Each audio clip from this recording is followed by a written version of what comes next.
Hello everyone, how are you doing? This is MD Tech here with another quick tutorial.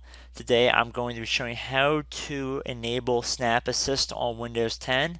This is a direct follow-up to my previous video on how to disable Snap Assist. If for whatever reason when you open up any window or browser and you try and snap it to the side or up to the top to blow it up full screen and you're unable to, this is probably going to fix your problem. So what we want to do is head over to our Start button, left click on that, left click on Settings,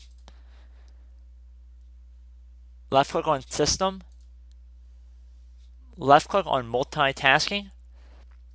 Underneath the Snap page here, where it says Arrange Windows Automatically by dragging them to the sides or corners of the screen, left click on this oval here, and where it says Off, left click on this icon right here.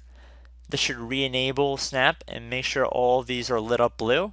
At this point, we can close out of this window. And just to demonstrate this works, I'm going to open up a new window here. And I just drag it to the side, drag it to the top. Everything looks to be working a-okay. So I hope this tutorial helped you guys out, and I will see you in the next video. Goodbye.